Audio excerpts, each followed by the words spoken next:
60 second दीजिए, उस शख्स का तारुफ कराता हूं जिसकी वजह से आप बेताब हैं। दोस्तों, सुलगती झील में जलता शिकारा ढूंढने में, परेशानी तो होगी घर हमारा ढूंढने में, फलक का थाल ही हमने पलट डाला जमी पर, तुम्हारी तरह का कोई सितारा ढूंढने में। दोस्तों, अल्लाह ताला किसी किसी के लफ्जों में वो तासीर अता कर देता है कि लोग उसकी आवाज सुनना चाहते हैं, उसकी बातें सुनना चाहते हैं। लेकिन दोस्तों, इस तासीर के अलावा एक चीज और है। वसीम बरेलवी ने एक शेर कहा था कि कौन सी बात कहां कैसे कही जाती है, ये सलीका हो तो हर बात सुनी जाती है। और दोस्तों, जब ये सलीका आ जाता है तो फिर वो शख्स इमरान प्रतापगढ़ी बन जाता है। आइए बहुत मोहब्बतों के साथ हम सब के हर दलील अजीज शायर जनाब इमरान प्रतापगढ़ी से मैं गुजारिश करूं कि वो तशरीफ लाएं। और मैंने बहुत इंतजार कराया है आपको, मैं जानता हूं आप उनसे मोहब्बत करते हैं। इमरान प्रतापगढ़ी साहब से मैं गुजारिश कर रहा हूं। अस्सलाम वालेकुम। बहुत शुक्रिया आपकी इस बेताबी का और आपकी इस मोहब्बत का। हाजिर हूं आपके बीच में। काफी दिन बाद मेरा ख्याल है कि इस इलाके में आना हुआ है। परवेज साहब का हुक्म और ये पता चला कि वसीम साहब और मेराज भाई की मौजूदगी रहेगी, तो मुझे भी लगा कि मुझे आज इस शाम का हिस्सा बनना चाहिए। एक बहुत बड़ी शख्सियत की याद भी है मुशायरा। मैं 4 मिसरे पढ़ता हूँ जिन चीजों के लिए बहुत बदनाम हूँ या बहुत मशहूर हूँ। कोशिश करता हूँ कि उस तक आपको पहुंचाऊं, बस थोड़ा सा आप सबकी बेदारी हो। ये जो सामने जमीन में बैठे हुए लोग हैं, इन्होंने पूरी रात, कम सुनाई पड़ रहा है माइक, ये माइक आप ठीक करें। आप इंशाल्लाह परेशान ना हो, माइक नहीं चलेगा तब भी इतना तेज पढ़ूंगा कि आवाज आप तक पहुंचे, ये वादा कर रहा हूं। लेकिन माइक वाले भाई साहब से गुजारिश है कि वो माइक अगर चल सके तो उधर के लोगों को दिक्कत हो रही है, वो माइक किसी भी तरह से आप ऑन करें। आप बैठ जाए, इंशाल्लाह वो काम होने चल रहा है, वो होने चल रहा है। बहुत अच्छा सुन रहे हैं। देखिए, मैं आपसे एक बात अर्ज करूं, आप ये मत समझिएगा कि आपसे जो 3 फीट ऊंचे लोग बैठे हुए हैं, 4 फीट ऊंचे एक स्टेज पर लोग बैठे हैं, ये आपसे ज्यादा अक्लमंद और ज्यादा समझदार हैं। मैं इसके बिल्कुल उल्टा मानता हूं। आप और ये तराजू के 2 पलड़े हैं, एक नीचे है झुका हुआ है और एक ऊपर है। तराजू का वही पलड़ा झुका हुआ होता है जिसमें वजन ज्यादा होता है, तो आप ज्यादा वजनदार लोग हैं, इसलिए आपको सलाम करता हूं। बस थोड़ा सा आपकी और बेदारी चाहिए, इंशाल्लाह आवाज पहुंचने लगेगी थोड़ी देर में। मैं 4 मिसरे पढ़ता हूं साहब। अभी नदीम ने बहुत अच्छा एक शेर पढ़ा कि गुरूर किसका रहा है, गुरूर टूटेगा। अल्हम्दुलिल्लाह गुरूर टूट रहा है, मुसलसल टूट रहा है। मैं 4 मिसरे पढ़ता हूं। था शहंशाह को गुरूर बहुत, पीछे तक एक शख्स की बेदारी हो साहब। था शहंशाह को गुरूर बहुत, रब ने उसका गुरूर तोड़ दिया, रब ने उसका गुरूर तोड़ दिया। कल थी जो 56 इंच की छाती, अगला मिसरा सच्चा हो तो एक शख्स की दुआएं मिले। कल थी जो 56 इंच की छाती, एक कन्हैया ने सब सिकोड़ दिया, एक कन्हैया दिया, एक कन्हैया ने सब सिकोड़ दिया। बहुत शुक्रिया, बहुत मोहब्बत है। मैं 4 मिसरे और पढ़ता हूं साहब। पूरे उत्तर प्रदेश वालों को बिहार जीतने की मुबारकबाद देता हूं। अगर आपने बिहार न जीता होता, जो बिहार में इलेक्शन हुआ, अगर वो बिहार न जीता होता साहब, तो जो दिवाली गुजरी है ना, वो पटाखों से नहीं बल्कि हमारे आपके जलते हुए घरों से मनती। मैं बहुत जिम्मेदारी से 4 मिसरे पढ़ता हूं। जो कुर्सियों पर लोग बैठे हैं उनकी भी शिरकत मांगता हूं। जो सामने मेरे बड़े बुजुर्ग बैठे हैं, आपने शायरात को बहुत दाद दी है, मैं आपको सलाम करता हूं। आपने शायरात को बहुत दाद दी। वसीम भाई, कई बुजुर्ग तो ऐसे बैठे हैं कि जब चांदनी शबनम पड़ रही थी तो कई बार चश्मा उतार के साफ किया उन्होंने, तो मुझे लगा कि अल्हम्दुलिल्लाह बड़ा जोश बाकी है। वो एक बार आजमगढ़ के 3 बुजुर्ग खड़े थे स्टेशन पर, सामने से एक बड़ी खूबसूरत सी लड़की गुजरी। जब सामने से एक बड़ी खूबसूरत सी लड़की गुजरी तो एक बुजुर्ग ने उसे देख के कहा सुभान अल्लाह। दूसरे बुजुर्ग ने उसे और गौर से देख के कहा माशाअल्लाह। तीसरे बुजुर्ग भाई पूरी तरह आजमगढ़िया थे, उन्होंने और गौर से देख के कहा इंशाअल्लाह। तो ये जो इंशाअल्लाह वाला एहसास है, मैं इसे सलाम करता हूं और 4 मिसरे पढ़ता हूं। बिहार आपकी आंखों में और इमरान के 4 मिसरे के दूध ने चाय को हरा डाला। पूरी रात बहुत अच्छा सुना है आपने, बस थोड़ा सा मुशारे को और बना दे। दाइस के भी लोगों की दुआएं चाहता हूं, फैजान भाई की भी दुआएं, मेरे बड़े बुजुर्ग हैं। दूध ने चाय को हरा डाला, सच ने अन्याय को हरा डाला, कर दिया ये बिहार ने साबित। अगला मिसरा सच्चा हो तो पीछे तक जो मेड़ पे बैठे लोग हैं उनकी भी दुआ मांगता हूं। कर दिया ये बिहार ने साबित, भैंस ने गाय को हरा डाला, भैंस ने गाय को हरा डाला, भैंस ने गाय को हरा डाला। बहुत शुक्रिया, बहुत मोहब्बतें। 4 मिसरे और बोलता हूं साहब। हमारे देश में एक बाबा हैं, नहीं आशाराम के अलावा भी बाबा हैं भाई। मैं 4 मिसरे और पढ़ता हूं साहब, सुनिए। एक बाबा है, दुनिया की हर बीमारी के इलाज का दावा करते हैं साहब, लेकिन आज तक अपनी फड़कती हुई आंख नहीं सही कर पाए। मैं नाम नहीं लूंगा, नहीं आप जान जाएंगे कि मैं बाबा रामदेव की बात कर रहा हूं। पिछले दिनों उन्होंने बयान दिया साहब कि कानून ने हाथ बांध रखे हैं, वरना जो जय नहीं बोल रहे हैं एक एक की गर्दनें काट देता। पीछे खड़े उनके पीए ने बताया कि बाबा अगर लोगों की गर्दनें काट देंगे तो जो अपना तेल और शैम्पू का बिजनेस है उसका क्या होगा। बाबा चुप हो गए। मैं 4 मिसरे सवाल के उछालता हूं उनके सामने, बड़ी मासूमियत के दुआएं मांगता हूं, बिल्कुल ताजा ताजा से 4 मिसरे कि जो नफरत के सबब उठी थी वो ललकार किसकी थी। जो इधर खड़े हैं दोस्त, उन सब की भी शिरकत हो। जो नफरत के सबब उठी थी वो ललकार किसकी थी। हमारे खून को प्यासी थी वो तलवार किसकी थी। हमारे खून को प्यासी थी वो तलवार किसकी थी। हमारी गर्दने मत काटिए, बस ये बता दीजिए। अगला मिसरा आपकी तालियों के साथ हरिद्वार तक पहुंचना चाहिए साहब। हमारी गर्दने मत काटिए, बस ये बता दीजिए। जिसे तुम पहन कर भागे थे वो सलवार किसकी थी।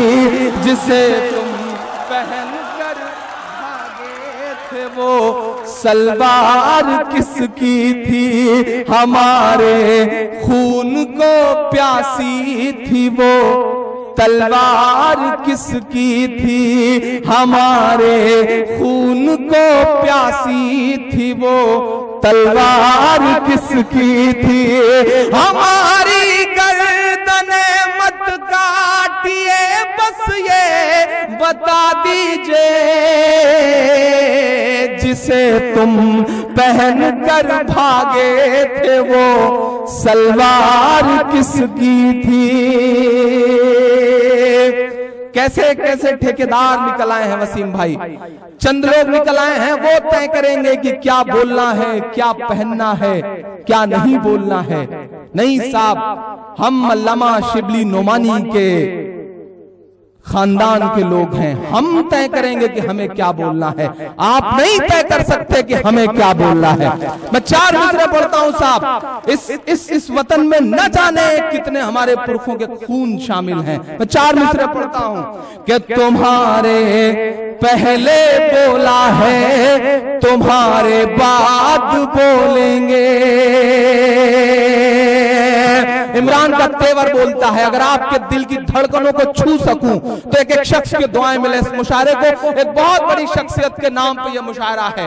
अल्लाह उनकी रूह को जन्नत नसीब करे और बहुत बहुत बहुत उन पे रहम करे। मैं पढ़ता हूं दुआएं, मैं पढ़ता हूं मिसरा और दुआएं मांगता हूं आपसे साहब कि तुम्हारे पहले बोला है, तुम्हारे बाद बोलेंगे, भगत अशफाक बन करके कभी आजाद बोलेंगे, भगत अशफाक बन करके कभी आजाद बोलेंगे। तुम्हें जय बोलना है, भारत माँ की शौक से बोलो। आदिल भाई पढ़ता हूं या मिसरे, तुम्हें जय बोलना है मेरे भाई शौक से बोलो, मगर हम जय नहीं बोलेंगे, जिंदाबाद बोलेंगे, मगर हम जय नहीं बोलेंगे, जिंदाबाद बोलेंगे। तुम्हारे पहले बोला है, तुम्हारे बाद बोलेंगे, भगत अशफाक बन करके कभी आजाद बोलेंगे। तुम्हें जय बोलना है मेरे भाई शौक से बोलो, मगर हम जय नहीं बोलेंगे, जिंदाबाद बोलेंगे। चार मिसरे और पढ़ता हूं साहब, बहुत खूबसूरत, बहुत शुक्रिया आपका। मैं तो घबरा रहा था, शुरू में आया था कि आप कितनी खामोशी से सुन रहे हैं, लेकिन आपने जितनी दाद दी है इसमें मेरे बाल बच्चे पल जाएंगे इंशाल्लाह, जो भी पैदा नहीं हुए। मैं चार मिसरे और पढ़ता हूं, बस थोड़ी सी आपकी और शिरकत हो। आपकी तालियां, आपकी दाद हमारे लिए वैसे ही है जैसे अमर सिंह के लिए जया प्रदा, तो थोड़ा सा ठीक ठाक ढंग से दुआएं मिलेंगी तो इंशाल्लाह अच्छा रहेगा। मैं चार मिसरे और पढ़ता हूं, वसीम साहब की मौजूदगी को सलाम करता हूं साहब। हिंदुस्तान की सियासत में बहुत कम चेहरे ऐसे हैं जिन्हें देख करके अपने आप दिल में एहतराम आता है। वसीम साहब उसमें जो है वो अगर टॉप लिस्ट निकाली जाए 10 लोगों की तो मेरा ख्याल है कि पहले नंबर पर आएंगे। मैं चाहता हूं कि एक बार सारी भीड़ उनके लिए जोरदार ताली बजाए। और वसीम भाई, मैं तारीफ यूं ही नहीं कर रहा हूं, मैं तारीफ इस बुनियाद पर भी कर रहा हूं कि हिंदुस्तान के मुशायरों की हर रात कहीं ना कहीं हम सब लोगों के नाम हुआ करती है। इस बात के गवाह हैं मोइन शादाब साहब भी कि मुशायरों में चीफ गेस्ट आता है, मेहमान खुसूसी आता है, शमा रोशन करता है और 10 मिनट बैठ करके चेहरा दिखा के चला जाता है, क्योंकि हम शायर समाज का आईना है और आईने के सामने बैठने की हिम्मत वही कर सकता है जिसका दामन साफ सुथरा हो। अगर वसीम साहब बैठे हैं तो यह बात तय है कि उनका दामन साफ सुथरा है। मैं चार मिसरे और पढ़ता हूं, आप बहुत अच्छा पढ़ रहे हैं, बहुत अच्छा सुन रहे हैं। चार मिसरे पढ़ता हूं। हमारे देश का प्रधानमंत्री पाकिस्तान जाता है तो नवाज शरीफ साहब की मां के पैर छूता है। अच्छा लगता है कि वह हिंदुस्तानी तहजीब दुनिया के सामने रख रहे हैं। वो अमेरिका जाते हैं तो फेसबुक के ऑफिस में जाकर के कैमरे के सामने मां को याद करके रोते हैं। तब भी अच्छा लगता है कि नाटक ही सही, लेकिन कम से कम मां के लिए इनके दिल में मोहब्बत तो है। लेकिन कभी कभी मन करता है कि उनकी आंख से आंख मिला के कहा जाए कि नरेंद्र दामोदर मोदी साहब, हिंदुस्तान में भी माएं हैं और वो भी इंतजार में हैं। मैं चार मिसरे पढ़ता हूं, अगर सच्चे हो तो दुआ देना मुझे कि फजा में उड़ रहे जहरीले जुगनू क्यों नहीं दिखते। आपके इर्द गिर्द भी ऐसे चेहरे हैं। मैं थोड़ी देर पढ़ी लिखी बात करता हूं। ये कबूतर को बहुत दाना दिलवाया आपने, बहुत अच्छा सुना आपने। बस थोड़ी देर इन सब चीजों पे भी मोहब्बत से सुन लेंगे तो इंशाल्लाह अच्छा रहेगा। कि फजा में उड़ रहे जहरीले जुगनू क्यों नहीं दिखते, किसी भी हादसे के सारे पहलू क्यों नहीं दिखते, जो मां को याद कर परदेस में आंसू बहाता है। बहुत रोया था इन मिसरों को कहते हुए। आपकी भी पलकें गीली हो तो मुझे बताइएगा। जो मां को याद कर परदेस में आंसू बहाता है, उसे अखलाक की अम्मी के आंसू क्यों नहीं दिखते, उसे अखलाक की अम्मी के आंसू क्यों नहीं दिखते, किसी भी हादसे के सारे पहलू क्यों नहीं दिखते। हद तो यह है वसीम भाई कि ऐसे ऐसे लोग निकल आए हैं जो सिर्फ यही नहीं कह रहे हैं कि क्या पहनना है, क्या खाना है, क्या नहीं खाना है, क्या बोलना है। हद तो ये आ गई है कि वो ये कह रहे हैं कि कितने करने हैं। ये बात आ गई, तब मैं 4 मिसरे पढ़ता हूं पूरी आजादी देते हुए, और आपको तो कोई रोक भी नहीं सकता। आप तो अल्हम्दुलिल्लाह तभी स्टाफ मतलब तभी रुकते हैं जब अल्लाह रोक देता है, वरना तो आप कहां रोकने वाले हैं। कि तेरी मर्जी है जो चाहे तू मेरे यार पैदा कर,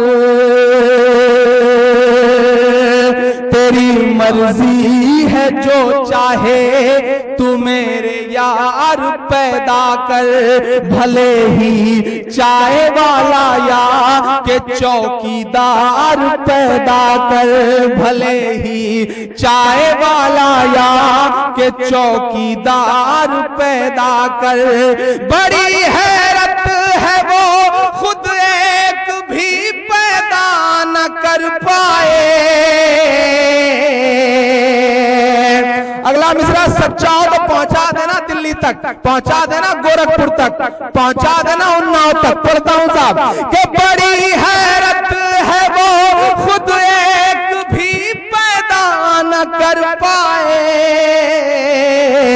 जो हर भाषण में कहते हैं कि बच्चे 4 पैदा कर, जो हर भाषण में कहते हैं कि बच्चे 4 पैदा कर। तेरी मर्जी है जो चाहे तू मेरे यार पैदा कर।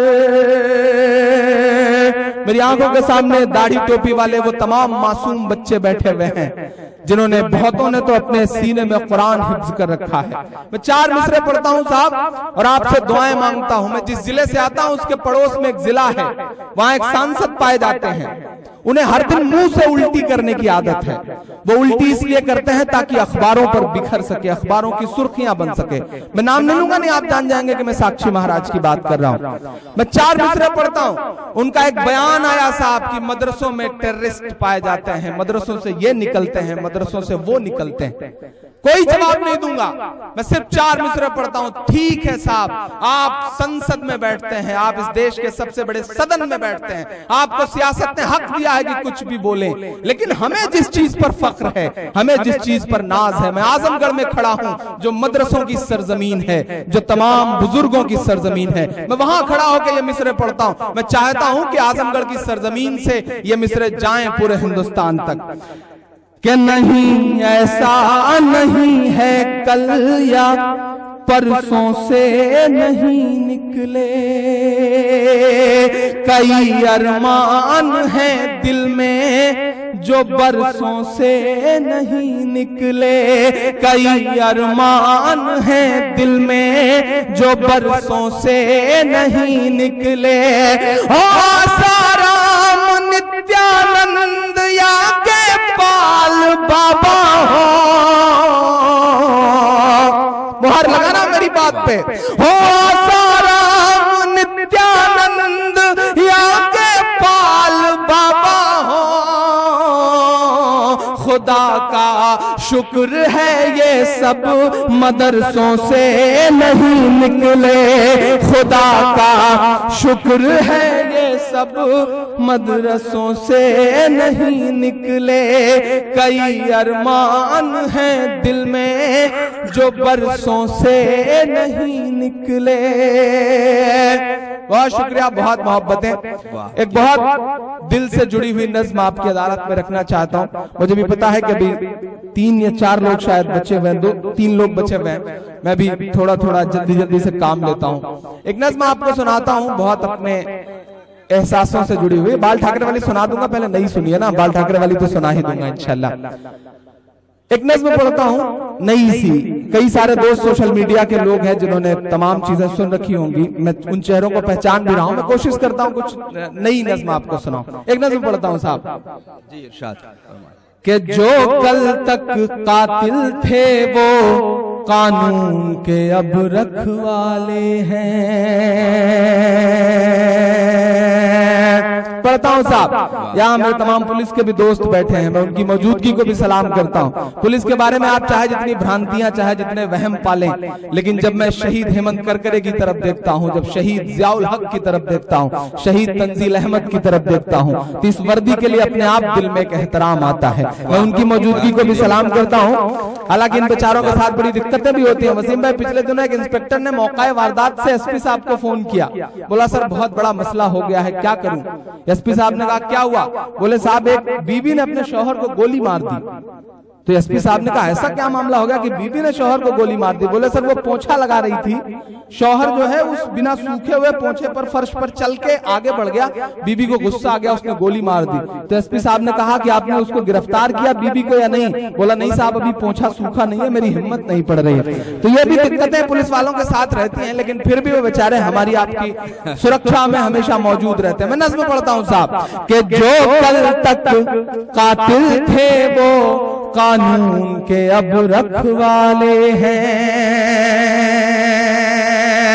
जिस फॉन्ट में एमए की डिग्री मिल रही है आदरणीय मोदी जी को, वो फॉन्ट 1992 में इजाद होता है और दिखाया जा रहा है कि उस समय उस फॉन्ट में डिग्री बन करके मिली है। साहब कैसे कैसे मजाक चल रहे हैं देश में और लोग खुशफहमियां पाले हुए बैठे हैं। मैं नज़्म पढ़ता हूं कि जो कल तक कातिल थे वो कानून के अब रखवाले हैं। और लोगों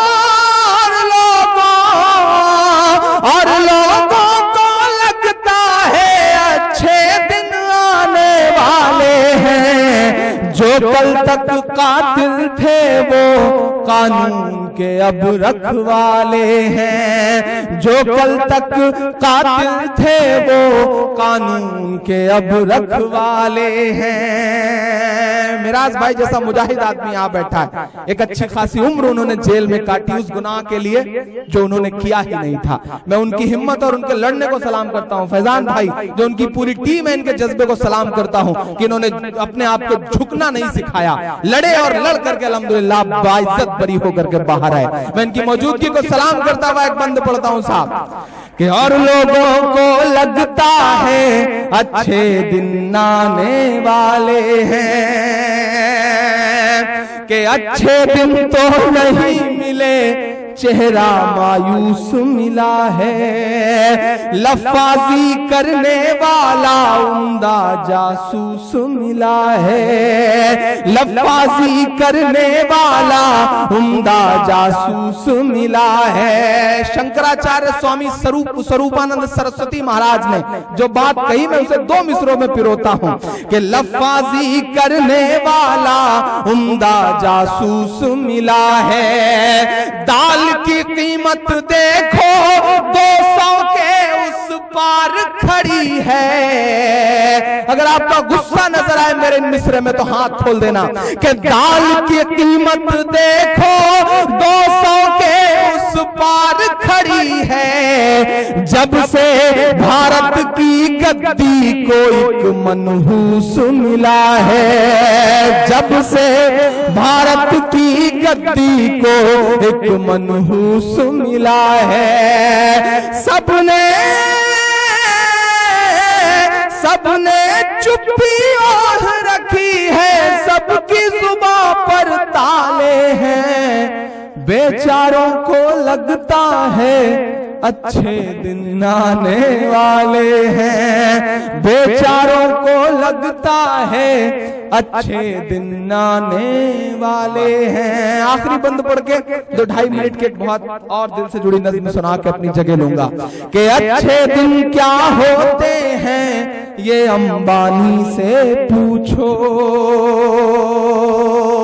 क्या बात है। रोज सुबह 3.5 लाख रुपए की एक चाय पीती हैं नीता अंबानी, और अभी सीआईएसएफ के 20 कमांडोज अलॉट किए गए हैं उनकी सुरक्षा के लिए। आप सोचिए कि अंबानी की बीवी को कौन सी सुरक्षा की जरूरत है। नरेंद्र मोदी साहब हिंदुस्तान में बलात्कार होती हुई उन तमाम महिलाओं को सुरक्षा की जरूरत है। हिम्मत है तो उनको सुरक्षा दीजिए, ये उद्योगपतियों को सुरक्षा देना बंद करिए। इस देश के साथ जो नाटक आप कर रहे हैं, जिस एयरपोर्ट से बिना सिक्योरिटी इंचार्ज की अनुमति के कमला पसंद की पुड़िया तक नहीं निकल सकती, वहां से इतना मोटा तगड़ा आसामी विजय माल्या 9,000 करोड़ लेकर के फरार हो जाता है और साहब कहते हैं कि देश में सब कुछ ठीक है। दिल्ली से महज 40 किलोमीटर दूर हरियाणा में 35,000 करोड़ रुपए की संपत्ति ये जाट आंदोलन के नाम पे फूंक देते हैं और साहब एक ट्वीट तक नहीं करते हैं। और आप कह रहे हैं कि देश में अच्छे दिन आ रहे हैं। 3239 किसानों ने महाराष्ट्र में एक साल में खुदकुशी की है, सिर्फ लाख रुपए का कर्ज ना अदा कर पाने के लिए। और आप 1,25,000 करोड़ रुपया उद्योगपतियों का, यानी कि अपने तथाकथित बड़े जिनके विमानों में आप घूमते रहे, उनका माफ कर देते हैं और आप कह रहे हैं कि अच्छे दिन आ रहे हैं। मैं पढ़ता हूं मिश्र साहब कि अच्छे दिन क्या होते हैं ये अंबानी से पूछो, या 12वीं फेल स्मृति ईरानी से पूछो, या 12वीं फेल स्मृति ईरानी से पूछो। अच्छे दिन और बुरे दिनों का फर्क जानना हो तो, अगले मिसरे पे मजा आए तो बताइएगा मुझे। अच्छे दिन और बुरे दिनों का फर्क जानना हो तो जाओ बेचारे लाल कृष्ण जी अडवाणी से पूछो, जाओ बेचारे लाल कृष्ण जी अडवाणी से पूछो कि कितने भोले। अभी अबू धाबी गए साहब, वसीम भाई साहब अबू धाबी गए तो शेख जायद मस्जिद में भी गए। कल तक जिन्हें हमारी टोपियों से नफरत थी वो शेख जायद मस्जिद में भी गए। जब मस्जिद में गए तो मेरे इलाहाबाद में एक बुजुर्ग ने खबर पढ़ के अपने बेटे को बुला के बहुत डांटा और कहा कि अब तो इब्लीस तक मस्जिद में चला गया, कम से कम तुम भी नमाज पढ़ने के लिए मस्जिद में जाया करो साहब। ये बदलाव आ रहा है। मैं पढ़ता हूं मिसरे कि कितने भोले लोग हैं जो अब भी खुशफहमी पाले हैं, बेचारों को लगता है अच्छे दिन आने वाले हैं। जो कल तक कातिल थे वो कानून के अब रखवाले हैं। बहुत शुक्रिया। एक बार आप ताली बजा के बहुत अहम और जिम्मेदारी भरी नज़्म आपको सुनाना चाह रहा हूं, बहुत दिल से। थोड़ी देर के लिए आपकी बहुत मोहब्बतों भरी दुआएं इस नज़्म पे चाहूंगा। वसीम भाई बैठे हैं, मैं शुक्रिया अदा करूंगा वसीम साहब का और उत्तर प्रदेश की हुकूमत का कि जिन्होंने महज 28-29 साल की उम्र में इस सूबे का सबसे बड़ा अवार्ड यश भारती मेरे दामन में डाल दिया। मैं उनका शुक्रिया अदा करूंगा साहब, और शुक्रिया इसलिए भी अदा करूंगा कि मैं तो बचपन से सुनता आ रहा हूं कि अवार्ड जो है वो दरबारों के चक्कर लगाने से मिला करते हैं, लेकिन अल्लाह का करम है और इस बात को पहली बार महसूस किया कि आप लोगों का दर्द गाने पर भी अवार्ड मिल सकता है। और इंशाअल्लाह ये मैं वादा करता हूं कि आपकी दुआओं से मिला है तो कभी लहजा नर्म भी नहीं होगा इंशाअल्लाह। इमरान जैसा पहले था वैसा ही रहेगा। इस तरह के तमाम अवार्ड अपने चाहने वालों की मोहब्बतों पर न्यौछावर करते हुए नज़्म आपकी अदालत में रखता हूं। इमरान यहां खड़ा है तो इमरान की आंखों में 19 साल की 20 साल की एक मासूम सी बेटी है। उस बेटी का दामन अपने बाप के खून से तरबतर है। उसके दामन में उसके बाप के खून के छींटे हैं और वो बाप जो पत्थरों से कूच करके महज एक अफवाह पर मारा गया था। मैं एक नज़्म सुनाता हूं। वो बेटी मीडिया के सामने निकल करके आके एक सवाल पूछती है, कोई उठेगा नहीं, बस 1 मिनट आपकी खामोशी मांग रहा हूं मैं इस नज़्म पर आजमगढ़ वालों। पूरी रात मुशायरा सुना है, थोड़ी देर मेरे दिल का दर्द सुन लीजिएगा। वो बेटी मीडिया के सामने आकर के कहती है कि मुझे इस देश से, सिस्टम से, हुकूमतों से, आम लोगों से बस एक बात पूछनी है कि अगर मेरे फ्रिज में गौ का मांस ना हुआ तो क्या मेरा बाप लौटा सकोगे? मैं उस बेटी का दर्द, जिस बेटी का नाम साजिदा है, मरहूम अखलाक साहब की बेटी, और अब फॉरेंसिक रिपोर्ट आ चुकी है, फ्रिज में बकरे का गोश्त था। अब नज़्म पढ़ता हूं और आपसे दुआएं मांगता हूं साहब। वाह जी। कि बताओ मेरा बाप लौटा सकोगे, बताओ मेरा बाप लौटा सकोगे?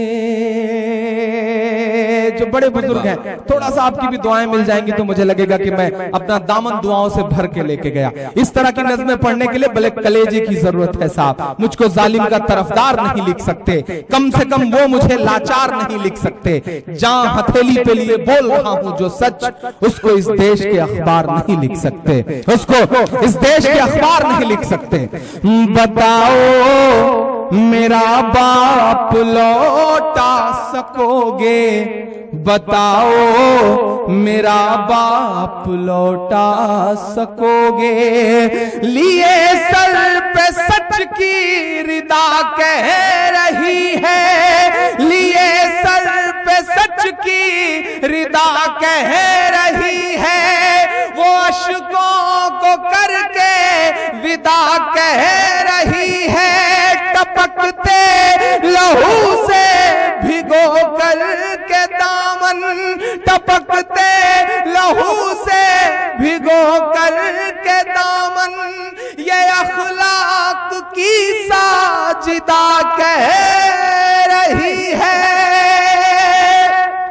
कि भरोसा जो टूटा है इंसानियत से, भरोसा जो टूटा है इंसानियत से, उसे किस तरह आप लौटा सकोगे।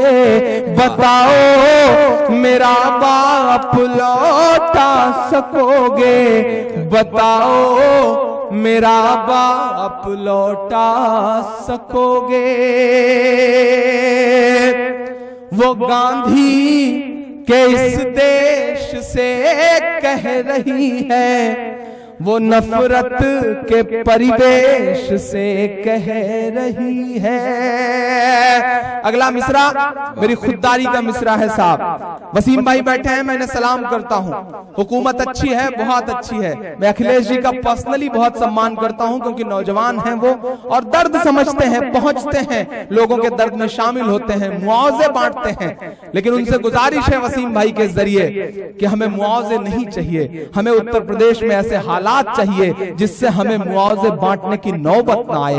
हम ऐसे दिन का इंतजार कर रहे हैं साहब। तो मैं मिसरा पढ़ता हूं कि वो गांधी के इस देश से कह रही है, वो नफरत के परिवेश से कह रही है। वो गांधी के इस देश से कह रही है, वो नफरत के परिवेश से कह रही है। सियासत के मासूम चेहरे भी सुन ले, सियासत के मासूम चेहरे भी सुन ले। वो राहुल से अखिलेश से कह रही है, ये धर्मांध से अंध भक्तों के जरिए, ये धर्मांध से अंध भक्तों के जरिए हुआ है जो वो पाप लौटा सकोगे। बताओ मेरा बाप लौटा सकोगे, बताओ मेरा बाप लौटा सकोगे। आखिरी बंद और आपसे विदाई, आखिरी बंद पढ़ता हूं साहब कि हवाओं की सरगोशियां कह रही हैं, ये सच की फरामोशियां कह रही हैं। जिस दिन का ये हादसा है उसके 3 दिन बाद भाई दिल्ली में जामिया यूनिवर्सिटी में मुशायरा था। केजरीवाल साहब मेहमान खुसूसी थे। मैं माइक पर आया जब ये मिसरे पढ़ने को हुआ तो पीछे से मेरे एक शायर दोस्त ने कहा, इमरान यहाँ सोच समझ कर पढ़ना, यहाँ से आवाज उनके कान तक जाती है। मैंने कहा यही तो मैं चाहता हूं कि मेरी आवाज उनके कान तक जाए।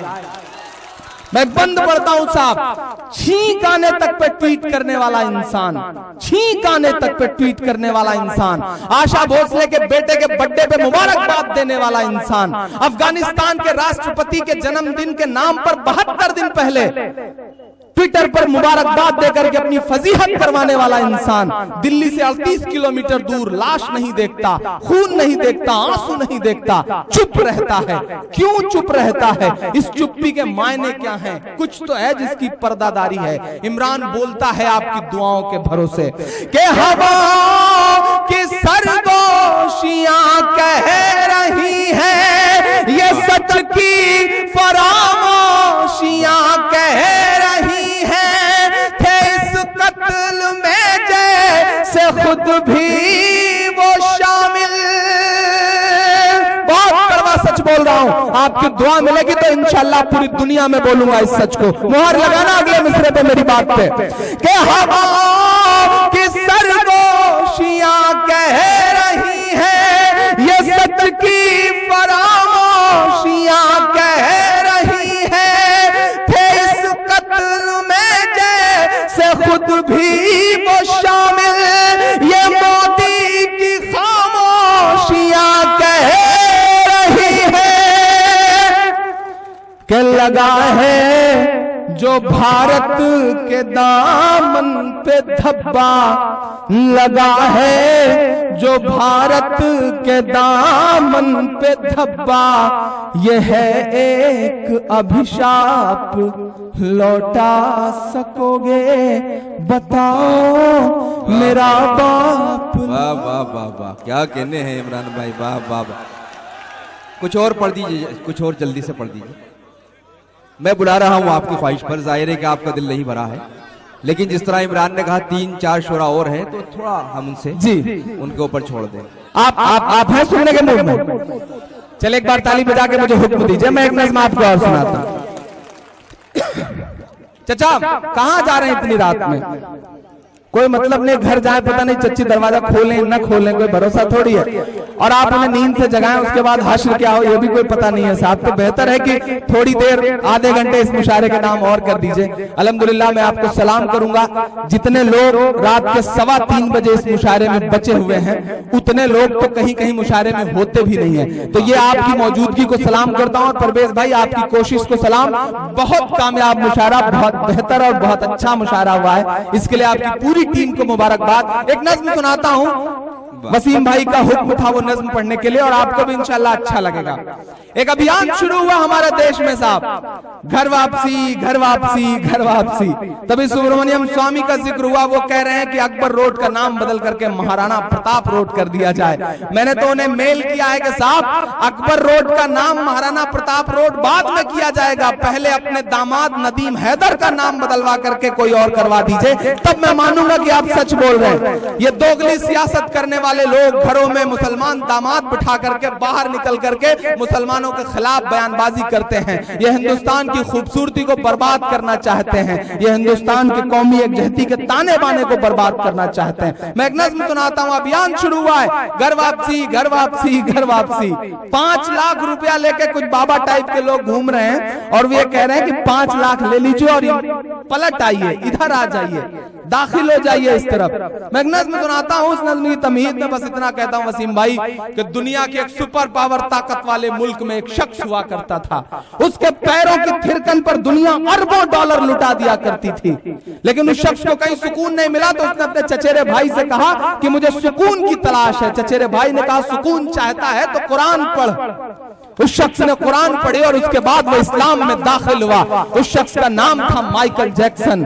कुछ बात तो है मेरे इस्लाम में, लोग अरबों डॉलर ठुकरा करके इस्लाम में दाखिल हो रहे हैं और आप रेट भी लगा रहे हैं तो 5 लाख। कुछ बात तो है मेरे इस्लाम में कि जिस शख्स के मुक्के से दुनिया कांपती थी, वो शख्स सब कुछ छोड़ करके ईमान में दाखिल होकर के मोहम्मद अली हो जाता है। कुछ बात तो है मेरे इस्लाम में साहब, कुछ बात तो है मेरे इस्लाम में कि यूसुफ यूहाना मोहम्मद यूसुफ हो जाता है। कुछ बात तो है मेरे इस्लाम में कि जिस मुक्केबाज के खौफ से बड़े बड़े मुक्केबाज रिंग छोड़ दिया करते थे। वो माइक टायसन पिछले दिनों काबे का तवाफ करता हुआ नजर आता है।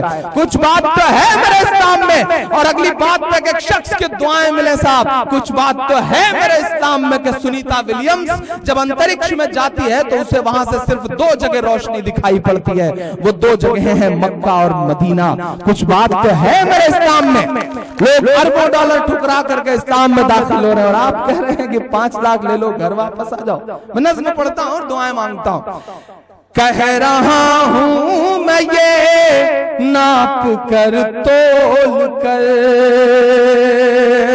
जिन दोस्तों ने नहीं सुनी उनके लिए नहीं है, बहुत सारे दोस्त हैं जिन्होंने सुना होगा। मैं उनके फेसबुक पर हमेशा मौजूद रहने को सलाम करते हुए नज़्म पढ़ता हूं, सबकी शिरकत मांगता हूं। बहुत हंगामों में पढ़ने का आती हूं, आज बहुत पसीने में पढ़ रहा हूं। रमेश सोज का एक शेर है कि नया पाने की चाहत में पुराना छूट जाता है, तुझे अपनाऊं तो मुझसे जमाना रूठ जाता है। मोहब्बत पढ़ने लिखने में बहुत आसान है, लेकिन मोहब्बत को निभाने में पसीना छूट जाता है। मेरा भी छूट रहा है, लेकिन मैं चाहता हूं कि आप इस मुशायरे को थोड़ा और खूबसूरत बनाओ, उसमें आप शिरकत कर देंगे तो अच्छा लगेगा। सामने हालांकि कुछ मेरे दोस्त ऐसे बैठे हैं जो शायर शायरा आने पे ऐसे हुक्म देते हैं जैसे जिल्ले इलाही अनारकली को हुक्म दिया करते थे, लेकिन मैं इनकी भी मोहब्बतों को सलाम करता हूं और यही इन्हीं लोगों ने पूरी रात मुशायरे को बहुत बेहतर बनाया है। तो सबको सलाम और नज़्म शुरू करता हूं। कह रहा हूं मैं ये नाप कर तोल कर, अपने ईमान की आवाज पर बोल कर, अपने ईमान की आवाज पर बोल कर, ख्वाब घर वापसी का जो बुनते हैं वो मेरी धड़कन सुने कान को खोल कर, मेरी धड़कन सुने कान को खोल कर। हम मोहम्मद के इस्लाम की शान पर, अगले मिसरे पे देखना है आप उससे कितनी मोहब्बत करते हैं। पूरी दुनिया में दहशतगर्दी को इस्लाम से जोड़ने वालों, आपने इस्लाम को समझा ही नहीं है। आप कहते हैं कि इस्लाम नाहक खून बहाने की इजाजत देता है। अरे जो मजहब नाहक वजू करते हुए नाहक पानी बहाने की इजाजत न देता हो, वो नाहक खून बहाने की इजाजत कैसे दे सकता है? हम तो उनके मानने वाले हैं कि जब वो निकलते थे तो एक बुढ़िया उन पर रोज कूड़ा फेंकती थी। एक दिन जब बुढ़िया ने कूड़ा नहीं फेंका तो आप उसका हाल चाल लेने के लिए उसके घर गए। हम तो उनके मानने वाले हैं साहब। तब मैं अलल ऐलान ये नज़्म पढ़ता हूं और आपसे दुआएं मांगता हूं। हम मोहम्मद के इस्लाम की शान पर, हरारत पैदा हो ईमान में तो बताना। हम मोहम्मद के इस्लाम की शान पर कल भी कुर्बान थे, अब भी कुर्बान है।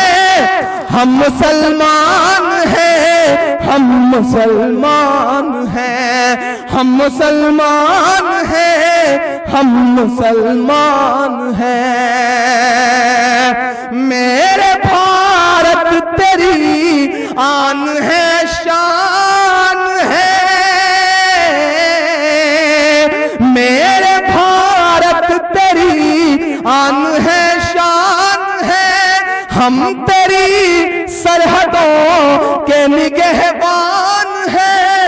हम मुसलमान हैं, हम मुसलमान हैं, हम मुसलमान हैं, हम मुसलमान हैं। पहला बंद पढ़ता हूं साहब कि हम तो फारस अरब से भी आए नहीं।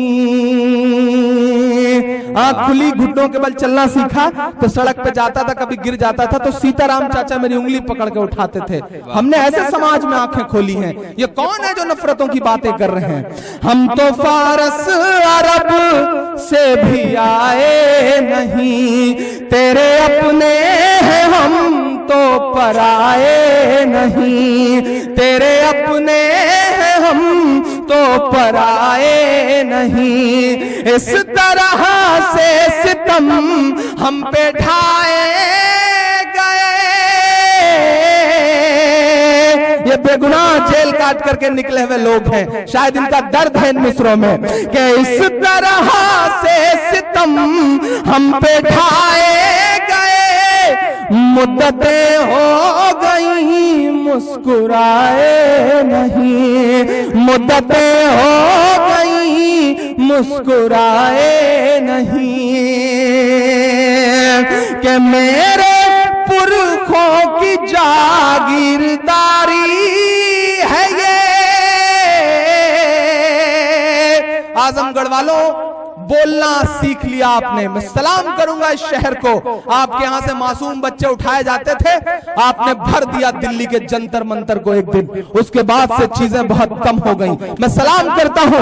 आप ये मत समझिएगा कि बोलने का कोई असर नहीं होता, आप बिल्कुल मत सोचिएगा ये बात, इस गफलत में मत रहिएगा कि बोलने का असर नहीं होता। 13 बच्चे उठाए गए थे अभी, सिर्फ आपने जरा सा सोशल मीडिया पर, सिर्फ सोशल मीडिया पर, फेसबुक पर अपने गुस्से का इजहार किया, गृह मंत्रालय को हस्तक्षेप करके उन बच्चों को छुड़वाना पड़ा। आपने उन 13 बेगुनाहों की जिंदगियों के 10 साल बचाए हैं, उनके माथे से ठप्पा हटाया है। मैं सलाम करूंगा, बस अब और थोड़ा सा बोलना सीख लीजिए, क्योंकि जो वक्त से आंख नहीं मिलाते वक्त उनसे बहुत बुरा इम्तिहान लेता है। जिन अंग्रेजों की हुकूमत में कभी सूरज नहीं डूबता था, वो वक्त से आंख नहीं मिला सके तो आज उनके राजाओं के कपड़े बैंड बाजे वाले पहनते हैं। आप सीख लीजिए वक्त से आंख मिलाना। मैं मिसरे पढ़ता हूं कि मेरे पुरखों की जागीरदारी है ये, मत समझना कि हम लोग मेहमान हैं, हम मुसलमान हैं, हम मुसलमान हैं, हम मुसलमान हैं, हम मुसलमान हैं। आखिरी बंद आज के इस मुशायरे में अपने हिस्से का पढ़ के जगह लेता हूं। घर वापसी, घर वापसी, घर वापसी, ये कहा जा रहा है घर वापसी। मैं 2 नाम गिनाता हूं, अगर करा सकिए तो उनकी घर वापसी करवाइए। इधर जो दोस्त खड़े हैं, आखिरी बार आपसे भी शिरकत मांग रहा हूं कि सब पे लागू न ये बेबसी कीजिए। परवेज भाई, सब पे लागू न ये बेबसी कीजिए, अपने घर की भी कुछ चौकसी कीजिए, हो वो मुख्तार नकवी या शहनवाज। अगले मिसरे पे कसम है आपको, हो वो मुख्तार नकवी या शहनवाज, पहले उनकी तो घर वापसी कीजिए, पहले उनकी तो घर वापसी कीजिए। इमरान बोल रहा है, मेरा तेवर, मेरा गुस्सा, मेरा ज़मीर बोलता है, और आपके 800 सालों की तारीख अगर बोल सका हूं तो एक एक हाथ उठ जाए अगले मिसरे पे मुहर लगाने के लिए मेरी बात पे, कि 5 दिन की हुकूमत पे इतना नशा। आदिल भाई मेरे बहुत प्यारे दोस्त, उनका गांव है यहाँ, अनीस भाई, वसीम भाई के साथ जो रहते हैं, उनकी मोहब्बतों को सलाम। मिसरे पढ़ता हूं कि 5 दिन की हुकूमत पे इतना नशा, 5 दिन की हुकूमत पे इतना नशा, हम तो वो है जो सदियों से सुल्तान है, हम मुसलमान